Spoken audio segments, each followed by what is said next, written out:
Good evening, all officer. Good evening. Have a seat. Thanks. Please introduce yourself.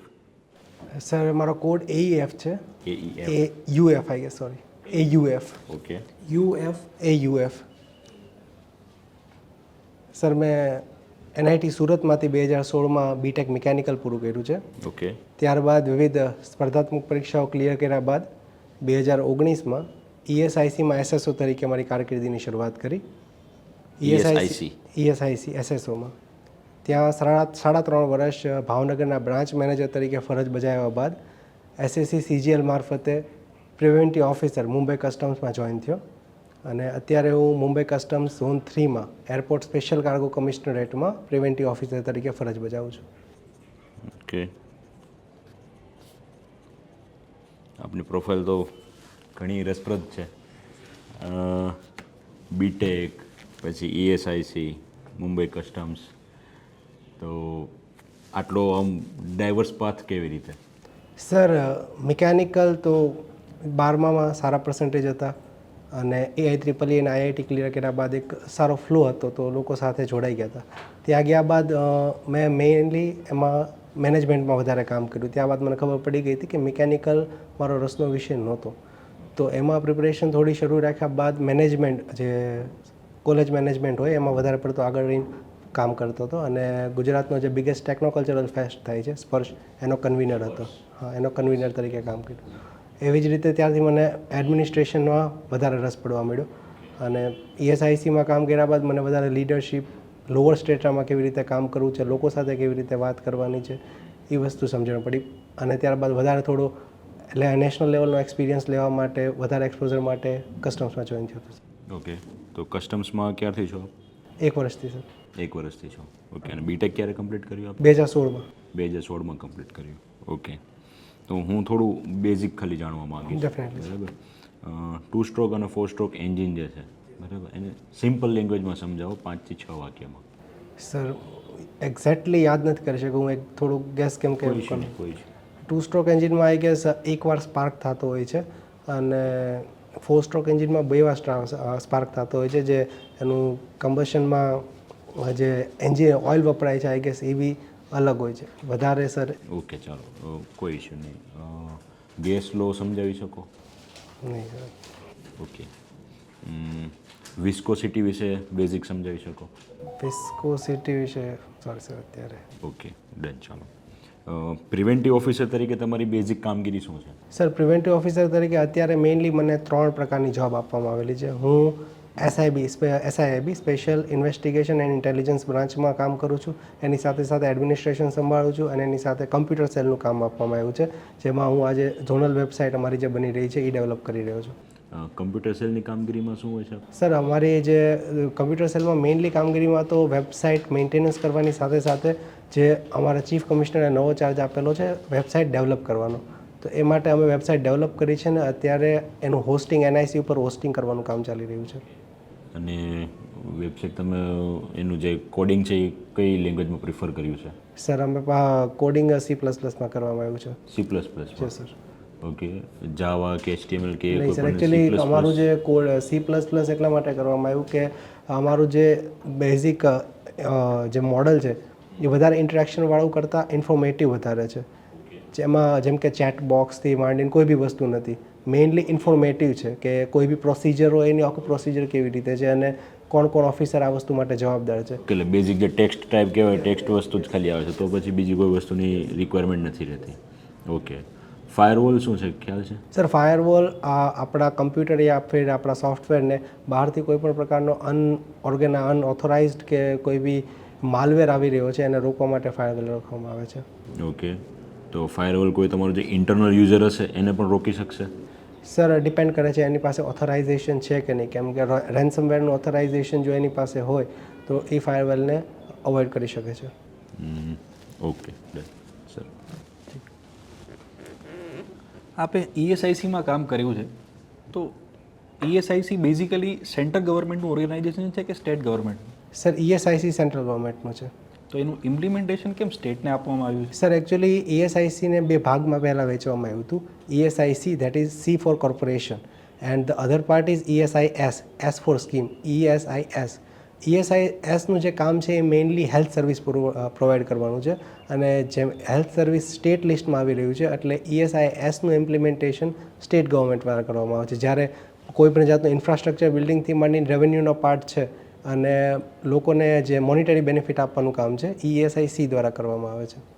Okay, તો ESICનું implementation તાલુકા level પર કરવું, એનાથી પણ નાના સેન્ટર પર કરવું, ત્યારે તો લેબર એક્ટને એ જ બધી ફેસિલિટીઝ પ્રોવાઈડ કરવાની જ્યારે વાત હોય તો રિસોર્સિસ તો સ્ટેટના જ યુઝ કરવામાં આવે છે ને, તો એ બર્ડન તો સ્ટેટ પર નહીં આવે બિનજરૂરી? સર બટ જે મોનિટરી સપોર્ટ છે એ ESIC દ્વારા આપવામાં આવે છે. જે બી કમ્પન્સેશન આપવામાં આવે છે, મેડિકલ સુવિધાઓ ખરીદવામાં આવે છે, એ બધા બી ESIC દ્વારા કરવામાં આવે છે. તો જે સપોર્ટ સ્ટાફ છે કે જે ફિલ્ડમાં ESICની સર્વિસ પ્રોવાઈડ કરે છે, એમનો એક્સપેન્સ, ઇન્ફ્રાસ્ટ્રક્ચર, ફેસિલિટીઝ, ડૉક્ટર્સ, આ બધું કોણ બિયર કરશે? આ બધું સર ESIS દ્વારા કરવામાં આવે છે બિયર. તો પછી સ્ટેટ પર આ ફિનાન્શિયલ બર્ડન શું કામ? સર એના માટે મને એવું લાગે છે કે જે રેવન્યુનો પાર્ટ છે એમાંથી બી ESISને પર્ટિક્યુલર રેવન્યુ શેર આપવામાં આવે છે, જેના થ્રુ આ રેવન્યુ બિયર કરવામાં આવે છે. મેઇન રીઝન એટલા માટે કે જે ડાયરેક્ટ રિક્રુટીઝ છે, જે ડૉક્ટર્સ છે કે જે સપોર્ટ સ્ટાફ છે, they are responsible two ESIS, અને એડમિનિસ્ટ્રેટિવ જે ગુજગાળ છે એ ઘટાડવા માટે ESISને અલગ ઓથોરિટી આપવામાં આવી છે કે એ આ કાર્ય કરે, જેથી વધારે લોકો સફળ ન થાય, લાંબી પ્રોસિજર ન થઈ શકે. ઓકે, ESICમાં આપણે જે કામ કર્યું છે તેનું કોઈ આપને પોતાને જે યાદગાર અનુભવ કોઈ લાગતો હોય કે જે વિશિષ્ટ કામગીરી હોય આપની, એવી કોઈ શેર કરી શકો? સર મેઇનલી અમે સૌથી વધારે મને યાદ આવે છે તો ESIC COVID-19 રિલીફ સ્કીમ શરૂ કરવામાં આવી હતી, જેમાં જે બી વર્કરોને કોવિડ દરમિયાન 3 મહિના કરતાં વધારે જો એમને નોકરીમાંથી કાઢવામાં આવ્યા હોય તો એમને 3 મહિના માટે 50% સેલેરી આપવામાં આવતી. તો અમારા દ્વારા, અમારી બ્રાન્ચ દ્વારા સ્પેસિફિકલી લોકોના ઘર સુધી અમે અપ્રોચ કર્યો હતો, રાતે બી કામ કર્યું હતું, પેમ્પલેટ્સ છપાવ્યા હતા, વેચાવડાવ્યા હતા, સન્ડે ઓફિસ ખુલ્લી રાખી હતી, અને એવી રીતે કામ કરીને અમારી ઓફિસ સપોઝ અમે IPના નંબરમાં ગુજરાતમાં 6ઠ્ઠા ક્રમે આવીએ છીએ, તો બી અમે જે નંબર ઓફ કેસ રજિસ્ટર કર્યા હતા COVID-19માં એ 2nd નંબર ઉપર હતા ગુજરાતમાં, અને અમારા રિજનલ ડાયરેક્ટર દ્વારા અમને એપ્રિશિએશન આપવામાં આવ્યું હતું, સર્ટિફિકેટ બી આપવામાં આવ્યું હતું આ કામ પર. Okay, very good. લેબર લોઝને લગતા ભાવનગરના પ્રશ્નો કયા કયા છે? સર લેબર લોઝને લગતા ભાવનગરમાં 3 મેઇન પ્રશ્નો છે. સૌથી મોટો પ્રશ્ન આવે છે કે જે ESIC છે એ મેઇનલી મ્યુનિસિપાલિટી લિમિટ્સમાં લાગુ પડી રહ્યા છે. એની બહારના જે કામ છે, જેમ કે મોટી મોટી GIDC છે, સિહોરમાં GIDC છે, એવી જ રીતે અલગ મહુવામાં GIDC છે, આ બધી જગ્યાએ ESIC લાગુ નથી પડી રહ્યું. બીજી વસ્તુનો ઇસ્યુ આવી રહ્યો છે અલંગના. અલંગમાં હેઝાર્ડસ કામ કરવામાં આવી રહ્યું છે, લોકો વધારે ઇન્જર્ડ થઈ રહ્યા છે, પણ ત્યાં એટલી મેડિકલ સુવિધાઓ ઉપલબ્ધ નથી કે તુરંત એની સારવાર થઈ શકે. કોઈ બી બર્નનો કેસ છે કે ફ્રેક્ચરનો કેસ છે તો એની માટે એમને તુરંત 55 કિલોમીટર આગળ ભાવનગર આવવું પડે છે. એ દરમિયાન એમને જે બી ડિસીઝ થયેલો છે એની સેવરિટી વધી જાય છે. એ સૌથી મોટો ઇસ્યુ છે. અને ત્રીજો સૌથી મોટો ઇસ્યુ છે જે રૂરલ લેબર્સ છે. રૂરલ લેબર્સને આ બી કોઈ બી સ્કીમમાં સામેલ કરવામાં નથી આવી રહ્યા. એ લોકો મેઇનલી પ્રધાનમંત્રી જન આરોગ્ય યોજનાના ભાગરૂપે છે, એની સિવાય કોઈ સહાય નથી થવામાં આવેલી, અને એ લોકોને એ વિશે વધારે જ્ઞાન બી નથી. ઓકે, અનઓર્ગેનાઇઝ સેક્ટર જે છે ત્યાં સુધી પહોંચવા માટે ESIC એ શું એફર્ટ કર્યા છે? સર છેલ્લા 2 વર્ષથી કમ્પ્લીટ ઇમ્પ્લિમેન્ટેશન ઉપર કામ થઈ રહ્યું છે. છેલ્લા 1 વર્ષમાં બરોડા એકમાત્ર પહેલાં એવું ગુજરાતમાં જિલ્લો હતો જે કમ્પ્લીટલી ઇમ્પ્લિમેન્ટેડ હતો. ત્યારબાદ અત્યારે ભરૂચ એને કમ્પ્લીટલી ઇમ્પ્લિમેન્ટેડ કરવામાં આવ્યો છે. આ સિવાય બીજા અલગ રાજ્યોમાં ડિસ્પેન્સરી ઊભી કરવા માટે અત્યારે કામ ચાલી રહ્યું છે, અને કમ્પ્લીટલી ગુજરાતને ઇમ્પ્લિમેન્ટ કરવા ઉપર કામ થઈ રહ્યું છે. ઓકે, તમે અત્યારે જે એરપોર્ટ પર કાર્ગો ક્લિયરિંગમાં જે પ્રિવેન્ટિવ ઓફિસર તરીકે કામ કરી રહ્યા છો, ત્યાં મહત્ત્વના ચેલેન્જીસ કયા છે? સર સૌથી મોટો ચેલેન્જીસ આવે છે અમારે કન્સીલમેન્ટ રોકવા માટે. અમે ઇન્ટેલિજન્સનો યુઝ કરીએ છીએ, બટ સ્ટીલ અરાઉન્ડ 100% કાર્ગોમાંથી અમે માત્ર 2% જો કન્સીલમેન્ટ આવી રહ્યું છે એ રોકી શકીએ છીએ. 98% હજી બી ચાલ્યું જાય છે. મેઇન રીઝન એનું છે અમારે કન્સીલમેન્ટ પકડવાની સાથે ડ્રગ્સ પકડવાની સાથે અમારે ટ્રેડ ફેસિલિટેશન બી કરવાનું છે. તો આ બંને વચ્ચે સમન્વય રાખીને આગળ જ્યારે વધીએ છીએ ત્યારે થોડુંક એમાં લેપ્સ જોવા મળે છે. ઘણીવાર કોઈ જે માણસનો કંઈ ડ્રગ્સનો કેસ બન્યો ન હોય, જેની પાસે કોઈ બી કન્સીલમેન્ટ હોય નહીં કે કોઈ બી મિસડેક્લેરેશન બી ન હોય, એ બી એમને બી અમારે ક્યારેક રોકવા પડે છે, કેમ કે એમની પ્રોફાઇલ એવી હોય છે. તો આપને ત્યાં જે internal human intelligence loop holes છે એના વિશે આપનું શું મંતવ્ય છે? સર લૂપહોલ્સ મારા ખ્યાલથી મેઇનલી એટલા માટે છે કે લોકો નવી ટેકનોલોજીસને અપનાવી નથી રહ્યા. આપણે સ્પેસિફિક વાત કરીએ છીએ internal human intelligence loopholes in your department. Sir ઇન્ટેલિજન્સના લૂપહોલ્સ જે હ્યુમન લૂપહોલ્સ થઈ રહ્યા છે એ 2-3 મેઇન ઇસ્યુને લીધે થઈ રહ્યા છે. એમાં સૌથી મોટો છે એથિકલ ઇસ્યુ છે. Okay, any kind of disciplinary actions police has been defined by your department? હા સર, અમે બહુ સ્ટ્રિક્ટ આ વસ્તુ ઉપર એક્શન લેવામાં આવે છે. કોઈ બી કમ્પ્લેનનો કેસ બી આવ્યો હોય, આ કોઈ બી વ્યાજબી વર્તન કરવામાં આવેલું હોય કે કોઈ બી અનનેસેસરી વસ્તુ માંગવામાં આવેલી હોય તો એની સામે પગલાં લેવામાં આવે છે. તરત વિજિલન્સની ફાઇલ ઓપન કરવામાં આવે છે અને જો કેસ મોટો હોય તો એમને CBI સુધી ટ્રાન્સફર કરી દેવામાં આવે છે. Okay, just a light question. તમારી જે હાલની જે જોબ પ્રોફાઇલ છે એને રિલેટેડ અમુક મૂવીઝ બન્યા છે, કોઈ 2-3 મૂવીના નામ આપી શકો? સર કસ્ટમ્સની જોબ પ્રોફાઇલ ઉપર સર 1 મિનિટ યાદ કરી લેવા માટે સમય માંગીશ મને.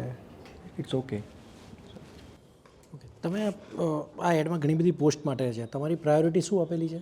સર ડીવાયએસપી મારી first preference, DYSP first preference છે તમારા, સેકન્ડ એના પછી GS અને પછી assistant commissioner state tax. GST છે. તમારી હોબી શું છે?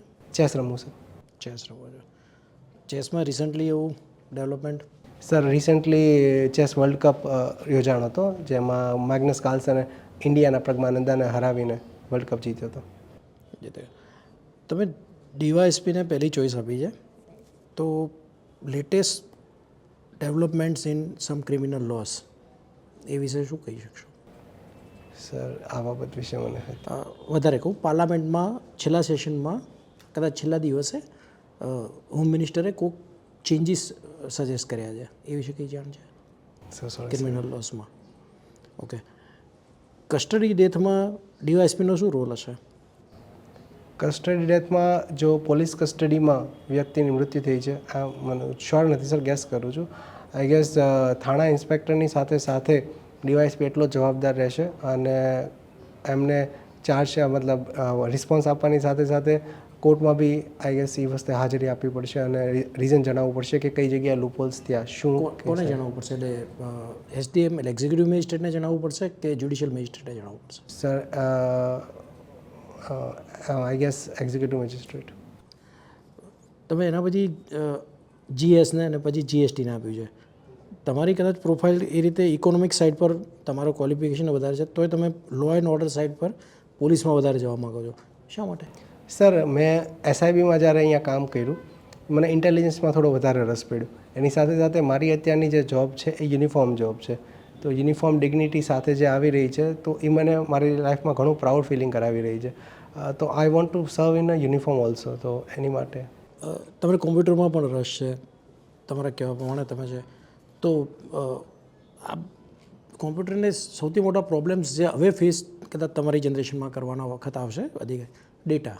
જી સર. તો what is data? Sir data એ કોઈ પણ વ્યક્તિનો પર્સનલથી માંડીને કોઈ બી પ્રોફેશનલ ડેટા હોઈ શકે છે. દરેક વ્યક્તિના નામથી માંડીને જન્મ તારીખે કોઈ બી પ્રમાણે જ્યારે લાર્જ ડેટા કમ્પાઇલેશન થાય છે ત્યારે એના માટે સરકારે કંઈ વિચાર્યું છે? Sir recently data protection bill છે એ પસાર કરવામાં આવ્યું છે અને એમાં ડેટા પ્રોટેક્શન એક્ટ વિશે વાત કરવામાં આવી છે કે કેવી રીતે આપણે જે પર્સનલ ડેટા છે ઇન્ડિયનનો એ આપણે કેવી રીતે સેફ રાખી શકીએ અને બહાર પ્રોસેસિંગ કરવા માટે અત્યાર સુધી જે ડેટા મોકલતા હતા એ ડેટા ઉપર આપણે કેવી રીતે રિસ્ટ્રિક્શન રાખી શકીએ અને અન્ય અધર ઓથોરિટી દ્વારા એ કેવી રીતે નો યુઝ થઈ શકે એની ઉપર કામ કરવામાં. તો ડેટા જો લીક થાય, ઉદાહરણ તરીકે આધારનો ડેટા લીક થયો, તો તમે કેવી રીતે એક્ટ કરશો? સર આધારનો ડેટા જો લીક થયો છે તો સૌથી પહેલાં જે કયા સેક્શનનો કયા લોકોને ટાર્ગેટ કરવામાં આવ્યા છે એ વિશે જાણકારી મારો ડેટા લીક થયો છે, I am coming to cyber crime branch અથવા તો પોલીસ સ્ટેશનને મારી ફરિયાદ માટે. આ વિશે જાણકારી નથી મને. એટલે આધાર એક્ટમાં આધાર એક્ટ છે કે આધાર બિલ છે કે આધાર એક્ઝિક્યુટિવ ઓર્ડર છે? આધાર બિલ છે sir I guess. Okay, IT act કઈ સાલમાં ફ્રેમ થયો? IT 1966. IT act information technology act 2000 sorry sir 2000. IT એક્ટમાં ઓલરેડી હતું તો પછી આધારમાં કે ડિજિટલ ડેટા પ્રોટેક્શન બિલમાં શા માટે નવું લાવવો પડ્યો આપણે? સર IT એક્ટમાં કોમ્પ્રિહેન્સિવ વેમાં નહોતું લખવામાં આવ્યું. જે ડેટા અત્યારે આપણે ડીલ કરી રહ્યા છીએ એ બિગ ડેટા છે. 2000ની સાલમાં જે ડેટા હતો એ ડેટાનું કમ્પાઇલેશન અત્યારની આઈટી કમ્પેરિઝનમાં એક આપણે સુધારી શકત.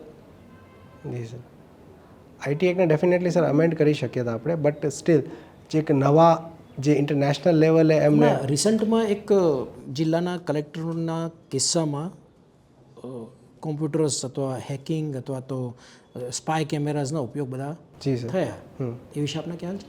હા સર, એ સમજ ખબર છે. તો આપને ડીવાયએસપી તરીકે અથવા તો ત્યાં આપણે પ્રોબેશનમાં કદાચ ત્યાં પીઆઈ પણ હોઈ શકો, તો તમે કેવી સેક્શનો લગાડી શકશો આમાં? એની એફઆઈઆર વિશે કંઈ ખ્યાલ છે? એફઆઈઆર મેં વિડીયો જે લીક થયો હતો એ વિશે માહિતી મેળવી હતી. ડિટેલમાં એની વિશે આઈડિયા નથી, બટ કઈ કઈ સેક્શનો લગાડી છે એવું કંઈ આઈડિયા? એની એક્ટ એ આઈડિયા નથી. Sorry sir. ચેસ સિવાયની હોબી? સર ક્રિકેટ રમું છું અને જાપાનીઝ એનિમે થોડા જોતો હોઉં છું. ક્રિકેટ રમો છો. આપણો લોએસ્ટ સ્કોર કોની સામે હતો? Lowest score I guess England સામે હતો. 63 અરાઉન્ડ હતો. આપણો હાઈએસ્ટ વિકેટ ટેકર કોણ છે? Highest wicket taker Anil Kumble છે. અને વર્લ્ડમાં? વર્લ્ડમાં હાઈએસ્ટ વિકેટ ટેકર મુથાઈ મુરલીધરન છે. મુરલીધરન. હાલમાં સિંગાપુરના એક નવા પ્રેસિડેન્ટ ઇન્ડિયન ઓરિજિનના આવ્યા, એ વિશે ખ્યાલ છે? હા સર, આઈ ગેસ કાલની કે આજની ન્યૂઝ છે. Yes sir. અત્યારે ઘણા બધા દેશમાં વડા કે અથવા તો ગૂગલના સીઈઓથી લઈને ફેસબુક સુધી, તો ટ્વિટરમાં એ લોકોએ નવું નામ બદલ્યું, ખ્યાલ છે? એક્સ કર્યું એમ ટ્વિટરનું નામ, અને ફેસબુક માટે મેટા કરી નાખ્યું છે. હવે એ જો તમારા ડેટા લીક કરશે તો એના પર કેવી રીતે પગલાં લઈશું? સર ફેસબુક પર અને ટ્વિટર ઉપર જો ડેટા લીકનો આરોપ લગાડવામાં આવે છે તો ઇન્ટરનેશનલ ટ્રિબ્યુનલમાં આપણે અપીલ કરી શકીએ છીએ, અને આપણે અહીંયા બી જે બી જ્યુરિસ્ડિક્શન લાગે છે એમને કેસ રજીસ્ટર કરાવી શકીએ છીએ. પણ આપણે એમને એવી ફરજ પડી શકે કે એમના સર્વર જ અહીંયા નથી? સર સર્વરો આપણે અહીંયા નથી એટલે આપણા જ્યુરિસ્ડિક્શનમાં આવતું નથી, તો I guess digital data protection બિલમાં આને કંઈ જોગવાઈ કરી છે? સર એના માટે એમ કહેવામાં આવ્યું છે કે આપણો જે ડેટા બહારના સર્વરમાં પ્રોસેસ થાય છે અને વિધિન 24 અવર્સ જે બી ટ્રેલ મારફતે ઇન્ડિયાને પાછો મોકલવાનો રહેશે પ્રોસેસિંગ કે સર્વર કર્યા બાદ. તો એ વિશે વાત કરવામાં આવી છે. આપનો હોબી ચેસ છે, તો આજે કંઈ ઇમ્પોર્ટન્ટ ઇવેન્ટ બની છે ઇન્ડિયા માટે ચેસમાં? આજનો સર ખ્યાલ નથી, આજે ફોલો નથી કર્યો. Thank you. Thank you sir. આજે ચેસમાં વિશ્વનાથ આનંદનો 38 યર્સનો રેકોર્ડ તૂટ્યો છે. આઈ ગેસ ગુકેશે તોડ્યો હશે. હા, અને ઇન્ડિયન જ છે, ચેન્નાઈના છે, જી ગોકુલેશ. એ વર્લ્ડ જે ફીડેની જે ચેમ્પિયનશિપની જે રેન્કિંગ આવે છે એ ફર્સ્ટ વિશ્વનાથ આનંદ કરતા એ 7th પ્લેસ પર આવે છે. Yes sir. એકચ્યુઅલી એ પાછલા મંથમાં ટેમ્પરરીલી લાઈવ માટે એમણે બ્રેક કર્યો હતો, પણ ત્યારબાદ જે મંથલી અપડેટ થાય ફીડામાં એ મંથની શરૂઆતમાં થયો, એટલે આજે મારું વાંચવાનું રહી ગયું છે. અરે ઇટ્સ ઓકે. તો જસ્ટ વાત છે એમ કે જ્યારે ચેસ કહો છો તો પછી એટલા અપડેટ્સ આપણે રહેવું પડશે એમ. અને આધાર બિલ નથી, આધાર એક્ટ બની ગયો હવે. એક્ટ છે યાર. સર છેલ્લા 1 વર્ષથી મેં એકચ્યુઅલી કમ્પ્લીટલી સ્ટડી છોડી દીધું, એટલે કોઈ વાંધો નહીં. તમારું પ્રોફાઇલિંગ સારું છે, સર પણ કહે છે, પણ તમારું પ્રોફાઇલિંગ સારું છે. પણ થિંગ ઇઝ દેટ કે જે ત્યારે એજ્યુકેશનલ ટર્મ્સ જે આવી કે જે સરે તમને પૂછીને ત્યાં તમે થોડા ટર્મિનોલોજીસમાં જે કે 2 સ્ટ્રોક છે, 4 સ્ટ્રોક છે, તો તમારી જોબ પ્રોફાઇલ જે છે એને તમે બહુ સારી રીતે જસ્ટિફાઈ કરી શકો છો. પણ જે તમારી જોબ પ્રોફાઇલ સિવાય એકેડેમિક્સની જે ટર્મિનોલોજીસ છે તો એ ઉપર છેલ્લી ખબર હોવી જોઈએ. ઠીક છે કે 3જા 4થા ક્વેશ્ચન પર આપણે એમ કે આઈ ડોન્ટ નો, પણ ફર્સ્ટ જે તમને એપ્રોચ કરવામાં આવે એ જ ના આવડે તો માઇટ બી થોડું ઘણું નેગેટિવ જઈ શકે. બીજું કે જે જગ્યાએ તમે ક્યારેક એવું કહો છો કે ભાઈ આવું મેં વાંચ્યું કે મને આવું લાગે છે, ત્યારે તમારો ફેશિયલ એક્સપ્રેશન ઉપર તમારો કોન્ફિડન્સ ઘણો લો જાય છે. Okay sir. એટલે જ્યારે તમને એમ ખબર છે કે તમે ગેસ કરી રહ્યા છો તો ઇન્ટરવ્યુઅર જે છે એને ચોખ્ખું દેખાય છે કે you are very law as far as your confidence is concern. તો એ એક્સપ્રેશન પર તમારે થોડું ફોકસ કરવું જોઈએ કે તમે કાં તો એવું જ કહો કે મને આના વિશે ખ્યાલ નથી, અને જો ગેસ કરો છો તો કંઈક નિયર બાય કરો એમ, થોડું બ્લાઇન્ડ ના કરો. નહીંતર શું થશે કે જો તમને એના પર ડિટેલ્ડ ક્વેશ્ચન પૂછશે કે જે તમે ગેસ કરી રહ્યા છો તો પછી એ થોડું બ્લફિંગ થવાની શરૂઆત થઈ શકે એમ. આજે નથી થયું કદાચ, પણ જો આવું થશે કે કોન્ફિડન્સ લો હશે તો આવું થઈ શકે. બીજું કે આઈ કોન્ટેક્ટ, કે તમે જ્યારે જવાબ આપી રહ્યા છો તો ત્યારે તમને જે ક્વેશ્ચન પૂછે છે તમારો કોન્ટેક્ટ એક્ઝેક્ટલી ત્યાં જ રહે છે. But you are in front of the interview panel, okay, તો સો બધા આઈ સાથે contact should be maintain. Okay sir. That is more important. અને તમે જ્યારે કાર્ગો હેન્ડલર તરીકેનું કામ ત્યાં કરો છો, પ્રિવેન્ટિવ ઓફિસર તરીકે, તો ત્યાંના ઇન્સિડન્ટ્સ જે છે એની ટર્મિનોલોજીસ, જેમ કે મેં તમને પૂછ્યું કે ભાઈ ત્યાં આ પ્રકારની કોઈ પોલિસી છે, તો તમારે ત્યાં એથિકલ બિહેવિયર પર સસ્પેન્શન એ ફર્સ્ટ છે તમારું ડિપાર્ટમેન્ટ, કે ભાઈ એથિકલ બિહેવિયરમાં તમે યોગ્ય નથી ને તો પણ સસ્પેન્શન. અને જ્યારે સૌથી પહેલું જે નિર્ભયા કાંડ પછી જે શી માટેની આખી જે બની હતી ને જે પોલિસી આખી, એ પોલિસી ઇમ્પ્લિમેન્ટેશનમાં સૌથી પહેલો કેસ રજિસ્ટર આપના ડિપાર્ટમેન્ટમાં થયેલો.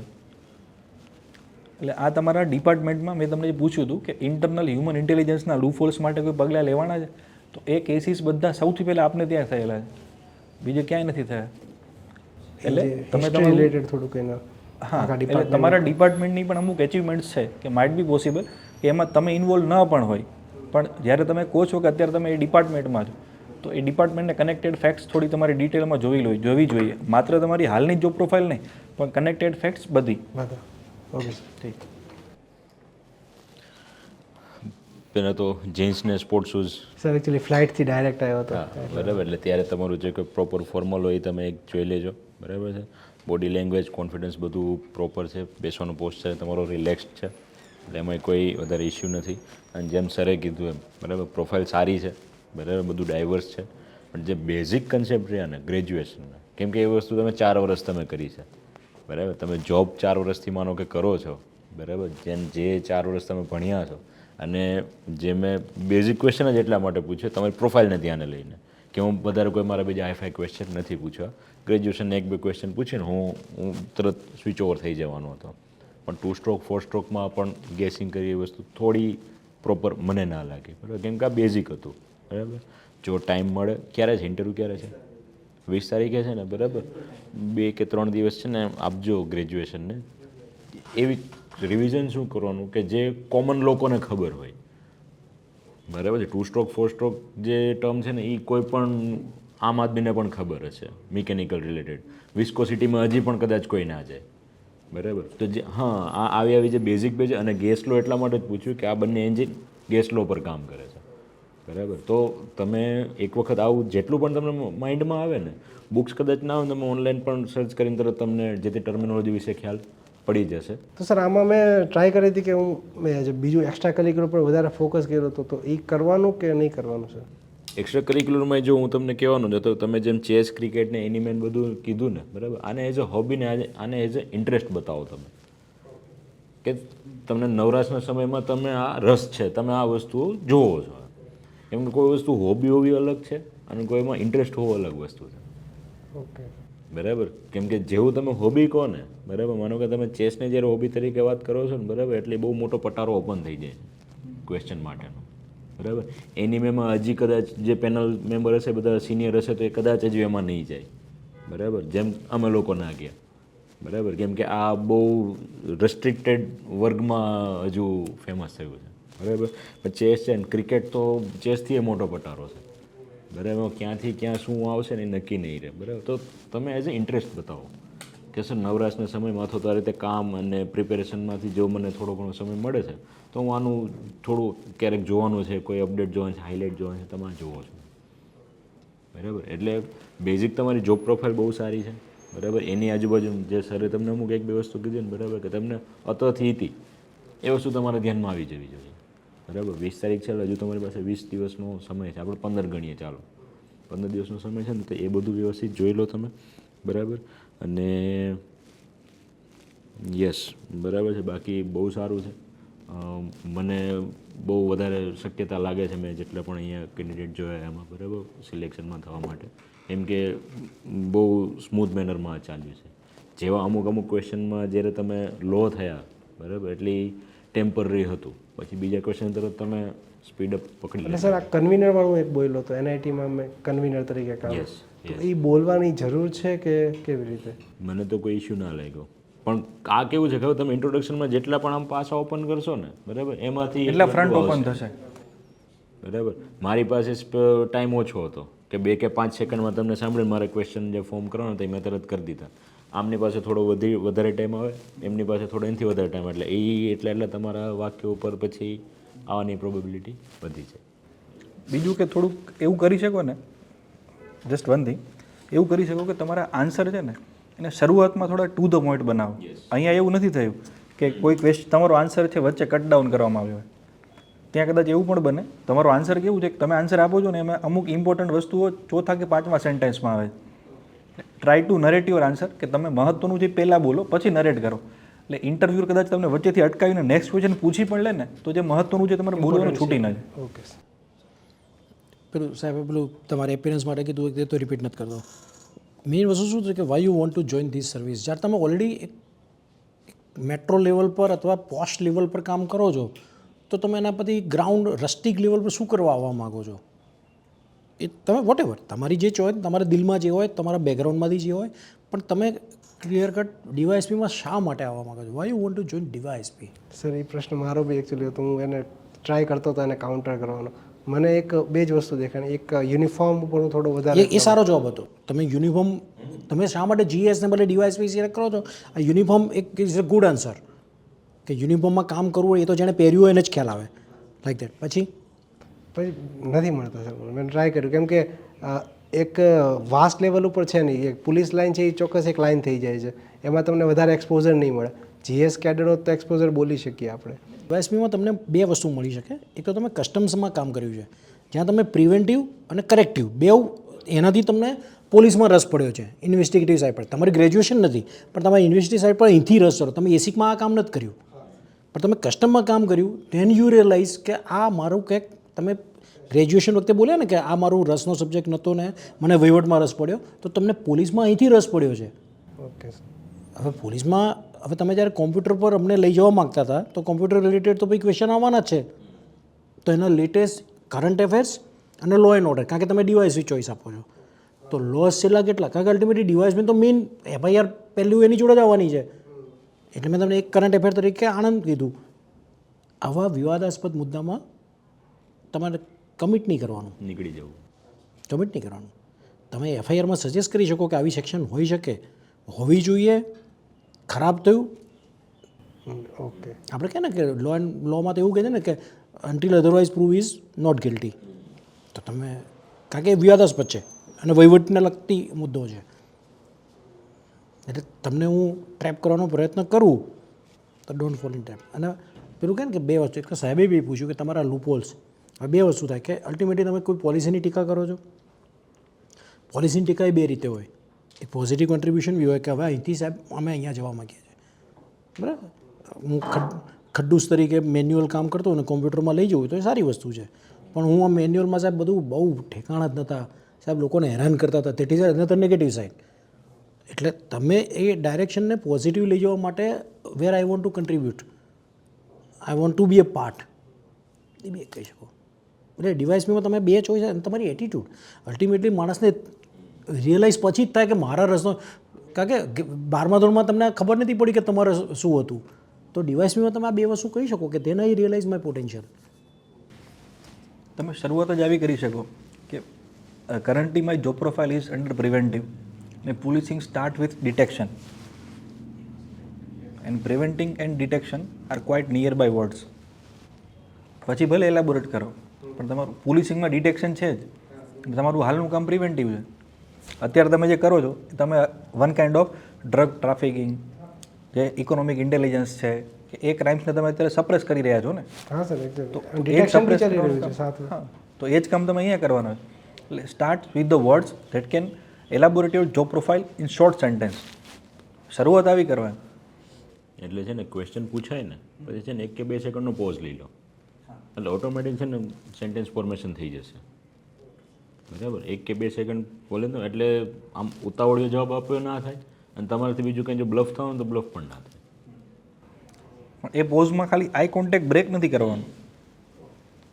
વચ્ચે સમય માંગી શકીએ આપણે કે સર? યસ, હા, શ્યોર કહી શકો કે may I think for a while, અને ઇન્ટરવ્યૂ પેનલ એલાવ કરશે જ. એન્જિનિયર્સ, કોમ્પ્યુટર અને ઇન્વેસ્ટિગેશન, એટલે સાયબર લોસ તમારે જોઈએ. હવેનો જમાનો એનો છે, એટલા માટે ડિટેક્શનમાં. અને પેલા 3 લોમાં આ જ મુદ્દા માટે ફેરફારો આવ્યા છે. આઈપીસી, સીઆરપીસી ને એવિડન્સ એક્ટ, ત્રણેયમાં શું સુધારા કર્યા આના માટે. તો એ આખું સેક્શન આખું હમણાં પાર્લામેન્ટના છેલ્લા દિવસે 3 બિલ ઇન્ટ્રોડ્યુસ થયું છે અને બિલ અને એક્ટ વચ્ચેનો ડિફરન્સ સમજી રહ્યો છો. કારણ કે આધારમાં તમે આ અને આધારમાં આ જ વસ્તુ હતું ને અલ્ટિમેટલી બાયોમેટ્રિક્સ ને ડેટા લીકેજ તો ત્યાંથી જ પ્રશ્ન થયો ને તમારો, અને હવે તો બધે આધાર લિંક છે. એક ડાર્ક વેબ પણ જોઈ લેજો, ડેટા લીકેજ માટે ડાર્ક વેબ.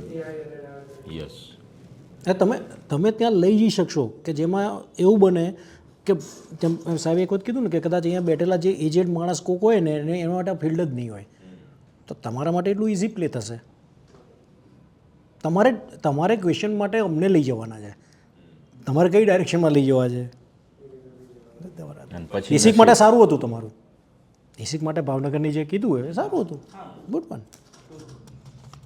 કારણ કે મેં ભાવનગર કુકદાડો ઈએસઆઈમાં કામ કર્યું છે, એટલે ઈએસઆઈસમાં તો 89માં. ઓહ નાઇસ સર. અને પછી હું 2014માં ભાવનગર હતો આરએસી તરીકે, એટલે મને ખબર છે કે અલગના પ્રોબ્લેમ શું છે. પણ તે એ પોઝિટિવ કન્ટેક્સમાં હતો. એસિકના પ્રોબ્લેમ નહોતા કે ઈએસઆઈએસના એ પ્રોબ્લેમ નહોતા, પણ પ્લાસ્ટિક સર્જરી માટે ડૉક્ટર જ ના મળે તો વોટ યુ કેન ડુ. પણ આ પ્રોબ્લેમ છે. Thank you sir. All the very best. Very good.